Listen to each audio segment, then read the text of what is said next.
온라인 예배를 드리기 위해 성도들에게 주님의 크신 은혜가 임하시기를 간절히 바랍니다. 사람들은 어떤 신비한 능력이나 기적들을 체험할 때 극과 극의 반응을 보입니다.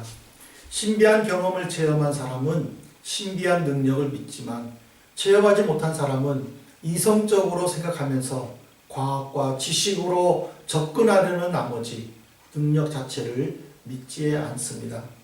요한복음 9장은 예수께서 길 가실 때 날 때부터 맹인된 사람을 보았다로 시작합니다. 랍비들의 잘못된 교육 때문에 유대인들은 아기가 비정상적으로 태어나는 것은 부모가 큰 잘못을 했거나 본인이 큰 잘못을 했기 때문에 하나님으로부터 저주받았다고 생각했습니다. 랍비들은 어머니 배 안에 생명체가 잉태한 것은 그 생명체 속에 이미 영혼이 있다고 가르쳤습니다. 그래서 아기가 비정상적으로 태어난 것은 부모나 아이의 잘못 때문이라고 주장했습니다. 장애인의 사연을 들은 제자들 역시 이 사람이 이렇게 된 것은 누구의 잘못입니까? 라고 질문했습니다. 예수님은 제자들의 질문에 어느 누구의 잘못이 아니라 하나님의 영광을 나타내기 위함이라고 말씀하면서 땅바닥에 진흙에 침을 뱉어 눈에 진을 시각장애인의 눈에 발라주면서 실로암 연못에 가서 씻으라고 말하셨습니다. 눈에 진흙을 발라준 사람이 누군지는 모르는 청년이 그 말에 순정해서 실로암 연못에 가서 눈을 씻었을 때 정말 보게 되었습니다. 그는 너무 기뻐 부모님께 말씀드렸습니다. 사람들은 그 청년을 보고 시각장애인이 맞다, 아니다로 논쟁을 벌이다가 청년을 데리고 바리새인들에게로 갔습니다. 왜냐하면 그 청년이 누군가로부터 고침을 받을 때가 안식일이었기 때문입니다. 바리새인들은 청년에게 자초지종을 다 들었지만 도무지 이해하지 못했습니다. 그들은 청년의 부모님을 만났습니다. 처음에는 부모님도 얼떨떨했지만 자기 아들이 눈을 떠서 보고 있으니 아들이 아니라고 주장할 수도 없었습니다. 그러나 이미 예수 믿는 자들은 출교하기로 공의회에서 결의했기 때문에 믿어지지 않으면 아들에게 직접 물어보라고 말했습니다.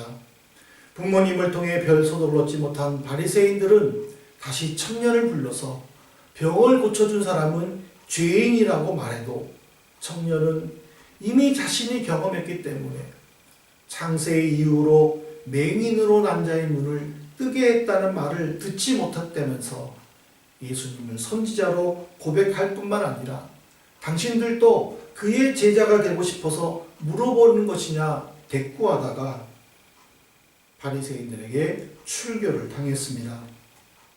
3장에 나오는 나다나엘을 제가 설교하면서 종교인이라고 말한 적이 있습니다. 나다나엘도 처음에는 종교인이었지만 예수님을 만난 후 제자가 되었습니다. 저는 본문을 통해서 신앙인인가 종교인인가 라는 제목으로 주님께서 주시는 교훈을 받고자 합니다.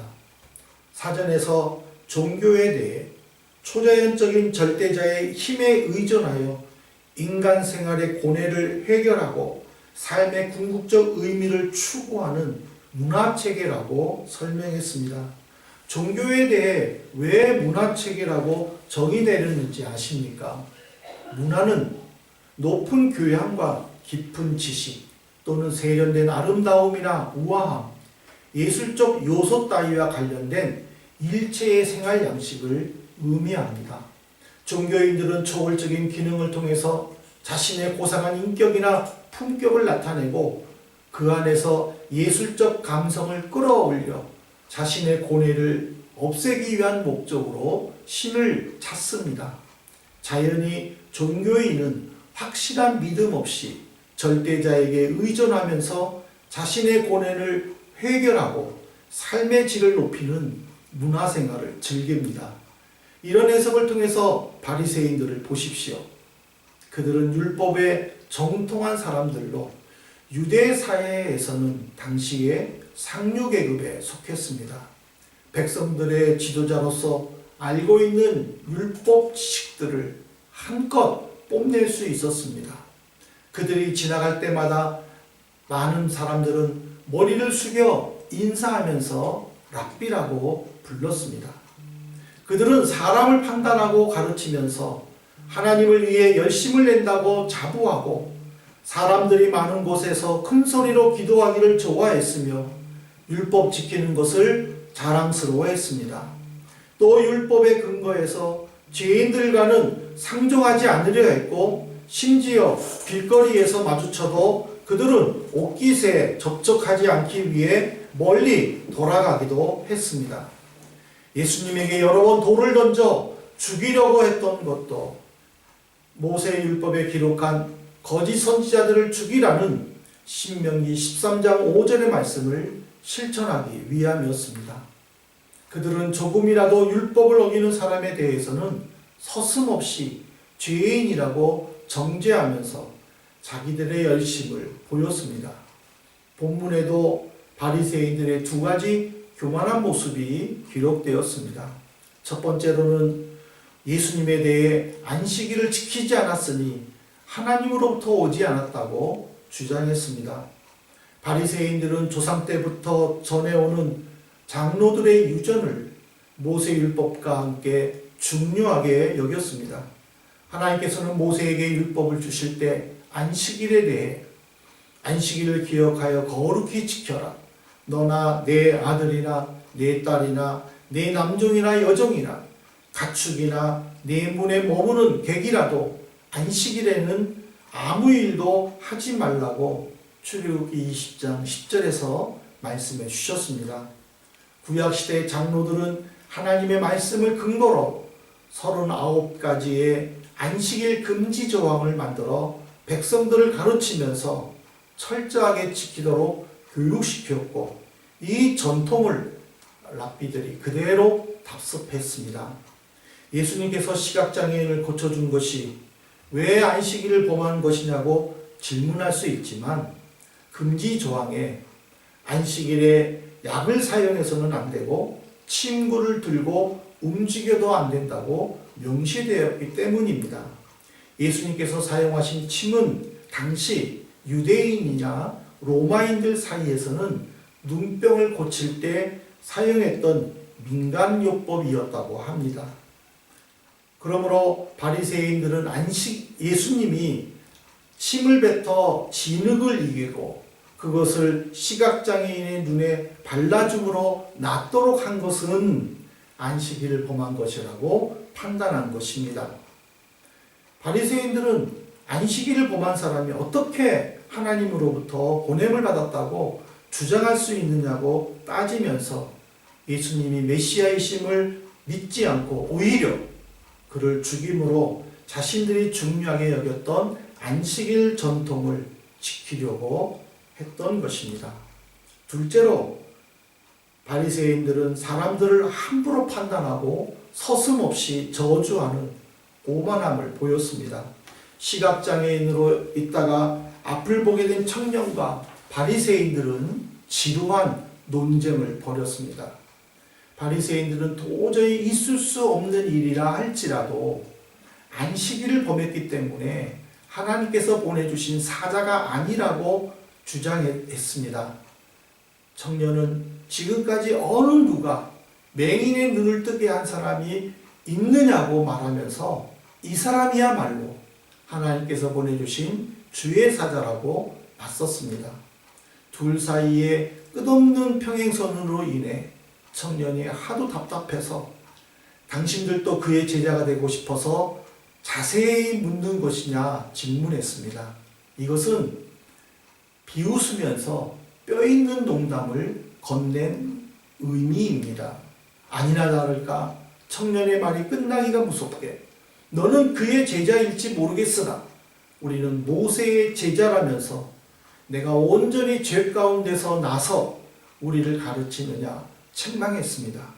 온전히 죄 가운데 나서라는 것은 하나님으로부터 저주를 받아 태어날 때부터 시각장애인으로 살아온 내가 감히 우리를 가르치려고 지금 하느냐, 그런 의미입니다. 예수님께서는 태어나면서부터 시각장애인이 된 청년을 불쌍한 마음으로 바라보면서 그 사람이나 부모님을 정죄하지 않고 하나님의 영광을 나타내기 위함이라고 말하면서 고쳐주셨습니다. 그런데 백성의 대표자여 율법을 가르치는 랍비로서 긍휼함이나 사랑하는 마음은 조금도 없고 청년을 책망함으로 판단과 정죄만 보이는 오만한 모습을 보였습니다. 결국 바리새인들은 그 청년과의 토론을 포기하고 출교시켰습니다. 이와 반대로 청년을 보십시오. 시각장애인으로 있다가 주님의 말을 듣고 실로암 연못으로 가서 눈을 씻었더니 보게 되었습니다. 그 이후로 그는 사람들에게 11절에는 그 사람이라고 말했지만 17절에서는 선지자라고 고백했습니다. 그리고 예수님을 만난 이후 38절에서는 인자, 즉 메시아라고 고백하면서 경배했습니다. 사전에서 신앙에 대해 신과 같은 성스러운 존재를 신뢰하고 복종함이라고 설명했습니다. 종교는 이런저런 막연한 두려움 때문에 절대자의 힘을 빌려 자신의 안위를 위함이 목적인 반면 신앙은 성스러운 존재를 믿고 전적으로 신뢰하기 때문에 자신의 이익만이 아닌 하나님만을 생각하고 하나님을 찾는 것이고요. 이런 자세로 하나님을 의지하는 자들을 신앙인이라고 말합니다. 신앙인이라고 말할 때에는 하나님이 나를 위해 보내주신 예수 그리스도가 나를 대신해서 하나님의 의를 이룬 것을 믿고 그를 신뢰하면서 믿게 됩니다. 로마서 10장 9절에 내가 만일 내 입으로 예수를 주로 시인하며 또 하나님께서 그를 죽은 자 가운데서 살리신 것을 내 마음에 믿으면 구원을 받으리라. 마음으로 믿고 입으로 시인하면서 예수님을 받아들인다. 여기에는 개인적인 이익이나 이런저런 두려움을 피할 목적으로 믿는 모습이 전혀 없습니다. 청년이 만일 종교인이었다면 자기 부모님과 똑같은 행동을 했을 것입니다. 요한복음 9장 22절에 그 부모가 이렇게 말한 것은 이미 유대인들이 누구든지 예수를 그리스도로 시인하는 자는 출교하기로 결의하였으므로 그들을 무서워함이로라. 아기가 태어났는데 시각장애인이다. 부모님에게는 얼마나 고통스러웠겠습니까? 더군다나 태어나면서부터 장애인이다. 자기들의 죄나 아이의 죄 때문이라는 그 주변의 따가운 시선들, 그들에게는 얼마나 힘들었겠습니까? 그런데 예수님이 어느 날 갑자기 나타나셔서 그 모든 문제들을 다 해결해 주셨으니 그 기쁨은 이루 말할 수 없었을 것입니다. 그런데 유대 공동체에서 출교시킨다는 종교법 문제가 두려워서 부모님은 모든 책임을 아들에게 떠넘기게 됩니다. 그러나 청년은 고백을 따라 종교법의 결정을 알고 있음에도 불구하고 예수님을 선지자라고 고백하는데 주저하지 않았습니다. 오히려 주변 사람들에게 예수는 메시아라고 담대하게 전파했습니다. 사랑하는 성도 여러분, 이제 말씀을 마치겠습니다. 로마서 10장 2절에 내가 증언하노니 그들이 하나님께 열심히 있으나 올바른 지식을 따른 것이 아니니라. 바울사도는 바리새인들이 열심을 냈지만 그들의 열심은 하나님을 향한 열심이 아니라 자기들의 의의를 세운 것이라고 판단했습니다. 하나님을 위한 열심에 대해 종교인은 하나님이 누구이신지, 하나님이 나를 위해 하신 일이 무엇인지, 하나님이 나를 통해 무엇을 하기를 원하시는지 모르는 상태에서 행동하는 사람들입니다. 그러나 신앙인은 하나님께서 나를 위해 무엇을 하셨는지, 나를 통해 무엇을 하기를 원하시는지를 알고 거기에 맞춰 최선을 다하는 사람입니다. 현재 우리는 코로나 사태로 인해 예배당에 모여 함께 예배를 드리지 못합니다. 여기서 종교인과 신앙인이 갈릴 거라고 저는 생각합니다. 신앙인이라면 어느 곳에 있든지 이 상황을 통해 하나님께서 나를 향한 뜻이 무엇인지를 깨닫고 그 일에 최선을 다할 것입니다. 진짜 믿음의 사람은 아버지이신 하나님께서 나를 위해 하신 일을 믿기 때문에 그 하나님을 위해 내가 할 일이 무엇인가 찾게 되고 그 일에 최선을 다하기 때문입니다. 신앙인들은 자기의 이익을 찾거나 자기만 생각하는 것이 아니라 하나님께서 원하시는 일이 무엇인지를 또 무엇을 할 때 하나님이 기뻐하시는지를 찾으면서 일하게 됩니다.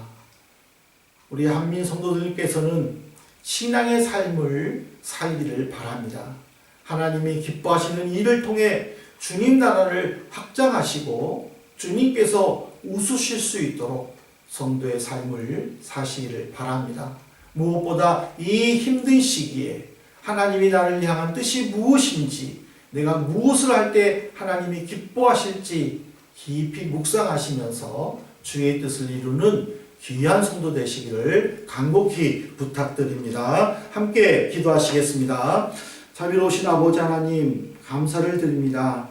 오늘 이 시간에 신앙인인가 종교인인가 시각장애인으로 있다 태어난 청년을 보면서 우리들도 종교인이 아닌 하나님이 기뻐하시는 신앙인이 될 수 있도록 저희들을 인도하시고 함께하여 주옵소서. 모쪼록 주의 뜻을 이룰 수 있게 하시고 주의 사랑을 나타낼 수 있도록 성령님 강건히 붙잡아 주옵소서. 예수 그리스도 이름으로 기도 올리옵나이다. 아멘.